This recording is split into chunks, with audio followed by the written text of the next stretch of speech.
अच्छा जी, आज हम शुरू करेंगे नंबर 1 पे। कल हमने देखे थे objection to Kekule model.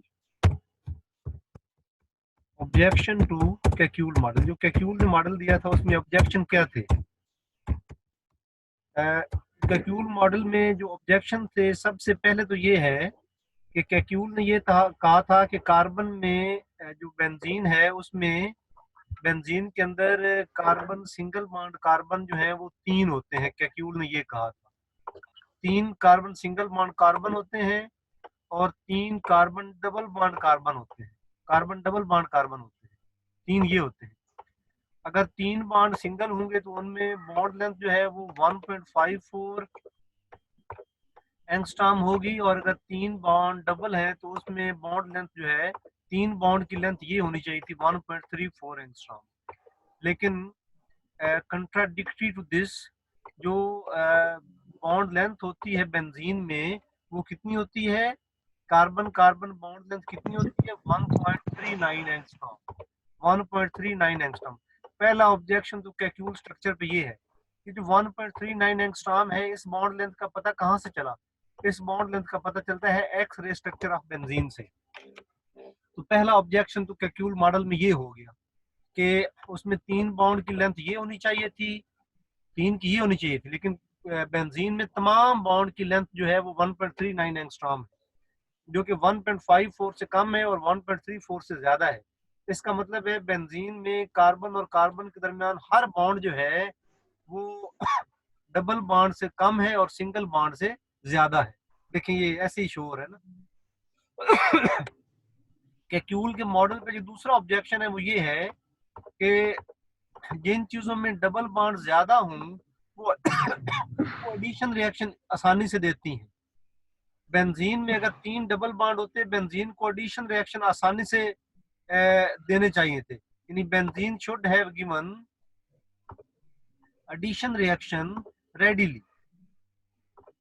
Addition reaction benzene को आसानी से देने चाहिए थे, रेडिली एडिशन रिएक्शन बेंजीन को देने चाहिए थे। लेकिन बेंजीन क्या करता है, क्योंकि जिन चीजों में डबल बॉन्ड होते हैं वो एडिशन रिएक्शन आसानी से देते हैं, लेकिन बेंजीन क्या करता है, बेंजीन सब्स्टिट्यूशन रिएक्शन आसानी से देता है, एडिशन रिएक्शन आसानी से नहीं देता। सब्स्टिट्यूशन रिएक्शन वो सब्स्टिट्यूशन रिएक्शन आसानी से देता है। आगे जब हम देखेंगे तो आप लोग तो एडिशन रेडिली एडिशन रिएक्शन आसानी से नहीं देता, बल्कि सब्स्टिट्यूशन रिएक्शन जो है वो आसानी से देता है। आसानी आगे जाके हम रिएक्शन कंडीशन भी देखेंगे कि सब्स्टिट्यूशन रिएक्शन कैसे आसानी से देता है। दो ये पॉइंट्स हो गए जो कैक्यूल के स्ट्रक्चर को ऑब्जेक्ट कर रहे हैं कि कैक्यूल ने जो कहा था वो उसमें कुछ गड़बड़ है। ये सब्स्टिट्यूशन रिएक्शन आसानी से देता है, एडिशन रिएक्शन आसानी से नहीं देता। तीसरा पॉइंट वो ये है कि जिन चीजों में डबल बॉन्ड होते हैं वो चीजें अनस्टेबल होती हैं। अनस्टेबल कौन सी चीजें होती हैं? Benzene should be unstable. Kekulé के स्ट्रक्चर के मुताबिक बेंजीन को अनस्टेबल होना चाहिए था। इसको अनस्टेबल, ये जो पहले हमने दूसरे नंबर पे पॉइंट लिखा है, दूसरा और तीसरा पॉइंट एक जैसे हैं, जिनमें डबल बॉन्ड हो वो चीजें अनस्टेबल होनी चाहिए थी, लेकिन बेंजीन जो है वो स्टेबल है, वो एडिशन रिएक्शन आसानी से नहीं देता। तो ये सारी ये जो पॉइंट्स अभी लिखे हैं, ये पॉइंट्स ये शो करते हैं कि बेंजीन में जो कैक्यूल ने कहा है ना कि बेंजीन में 3 डबल बॉन्ड है, बेंजीन में ऐसा नहीं होता। बेंजीन में फिर कोई और स्टोरी है, वो आगे हम देखने जा रहे हैं कि बेंजीन में कौन सी स्टोरी है। तो अब जरा मैं आप लोगों के सामने तो इन बातों को, फिर ये जो पॉइंट्स हैं इनको एड्रेस किसने किया? इनको एड्रेस करती है molecular orbital theory.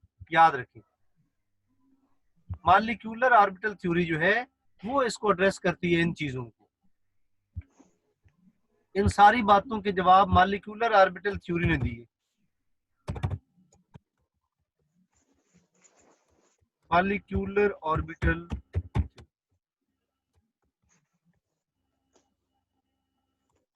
Molecular orbital theory और वैलेंस बॉन्ड थ्योरी ने कंबाइन करके जो है वो इसका रिस्पांस दिया। अब आप लोग देखेंगे कि मॉलिक्यूलर ऑर्बिटल थ्योरी आप लोगों के पास है क्या, वो मैं आप लोगों को दिखाना चाहता हूँ। सपोज आप लोगों के पास, जैसा कि हमने ये कहा कि जो बेंजीन है उसमें 6 कार्बन होते हैं। मैं वो 6 कार्बन बेंजीन के बनाने लगा हूँ। बेंजीन में हर कार्बन जो है वो sp2 हाइब्रिडाइज्ड होता है। ये बेंजीन है, इसमें हर कार्बन sp2 हाइब्रिडाइज्ड है। ये sp2 हाइब्रिडाइज्ड कार्बन है, ये sp2 हाइब्रिडाइज्ड कार्बन है, ये sp2 हाइब्रिडाइज्ड कार्बन है। बेंजीन में हर कार्बन sp2 हाइब्रिडाइज्ड होता है। और आपको sp2 हाइब्रिडाइजेशन क्या होती है आपको अच्छे से पता है। एक दूसरा कार्बन मैं बनाने लगा हूँ, ये भी sp2 हाइब्रिडाइज्ड है। दूसरा कार्बन ये भी इसका जो है sp2 हाइब्रिडाइज्ड है। ये मैं बनाने लगा हूँ। ये कार्बन देखिए, तीसरा कार्बन ये भी sp2 हाइब्रिडाइज्ड है।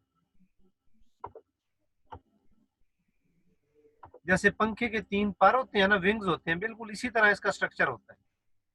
इसी तरह ये भी बेंजीन में एक sp2 हाइब्रिडाइज्ड आते हैं, sp2 हाइब्रिडाइज्ड होते हैं।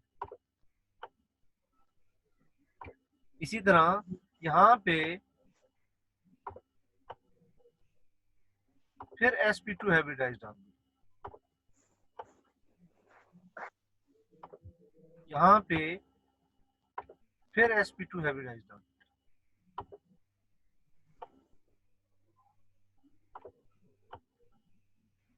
बेंजीन में हर कार्बन जो है वो sp2 हाइब्रिडाइज्ड होता है। और आप लोगों को पता है sp2 हाइब्रिडाइजेशन में क्या होता है। वैसे आपको इसकी इलेक्ट्रॉनिक कॉन्फ़िगरेशन को तो पता है। sp2 हाइब्रिडाइजेशन हो तो फिर क्या होता है, यहाँ पे हर में एक एक इलेक्ट्रॉन होता है। इसका एक इलेक्ट्रॉन sp2 का, एक इस sp2 का। इसी तरह एक ऊपर वाले sp2 का एक इलेक्ट्रॉन और एक इस नीचे वाले कार्बन के sp2 का। एक इलेक्ट्रॉन इसका और एक इस कार्बन का। एक इलेक्ट्रॉन इस कार्बन का, एक इलेक्ट्रॉन इस कार्बन का। एक इलेक्ट्रॉन ऊपर वाले कार्बन का, एक इलेक्ट्रॉन नीचे वाले कार्बन का। एक इलेक्ट्रॉन इस कार्बन का, एक इस कार्बन का। तो ये जो कार्बन और कार्बन के दरमियान ओवरलैप है, ये आपके पास है sp2 ओवरलैप। हर दो कार्बन के दरमियान जो ओवरलैप है वो आपके पास sp2 ओवरलैप है हर कार्बन के दरमियान। ये sp2 ओवरलैप, ये भी sp2 ओवरलैप, ये भी sp2 इसी तरह यहाँ पे एक इलेक्ट्रॉन जो है sp2 में एक इलेक्ट्रॉन बाकी है, वो हाइड्रोजन के साथ मिलता है। ये हाइड्रोजन है, तो कार्बन का sp2 और हाइड्रोजन का s ऑर्बिटल जो है ये ओवरलैप करते हैं, sp2s। और फिर यहाँ पे दो इलेक्ट्रॉन इसके अंदर बन जाते हैं। दो इलेक्ट्रॉन मैं इधर लिखने लगा, ये दो इलेक्ट्रॉन। इसी तरह यहाँ पे भी हाइड्रोजन का यहाँ भी sp2s ओवरलैप, यहाँ भी sp2s ओवरलैप, ये हाइड्रोजन है। सिमिलरली यहाँ भी sp2 ये sp2s ओवरलैप, इधर भी sp2s ओवरलैप, यहाँ भी sp2s ओवरलैप, ये हाइड्रोजन, यहाँ भी sp2s ओवरलैप। ये सारे ये आपके पास जितने भी हैं ये आपके पास sp2s ओवरलैप। इसी तरह एक अनहाइब्रिडाइज्ड 2p z ऑर्बिटल भी होता है इसके ऊपर, हर एक के ऊपर अनहाइब्रिडाइज्ड 2p z ऑर्बिटल है, जो इनकी जो प्लेन है उसके परपेंडिकुलर है प्लेन के। ये यहाँ पे ये परपेंडिकुलर है प्लेन के। Let me rotate this.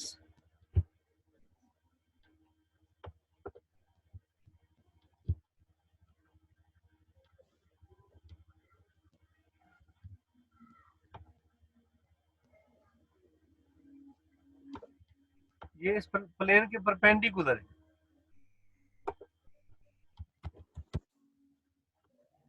Perpendicular to this plane.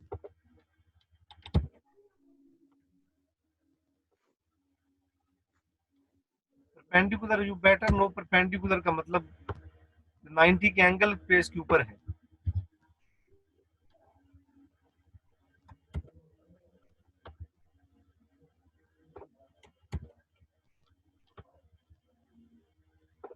अब जरा देखिए अब क्या सूरत हाल बनती है। मैं आप लोगों को स्ट्रक्चर जो है इसका दिखाना चाहता हूँ। ये अनहाइब्रिडाइज्ड 2p z ऑर्बिटल जो है वो मैंने बनाया है।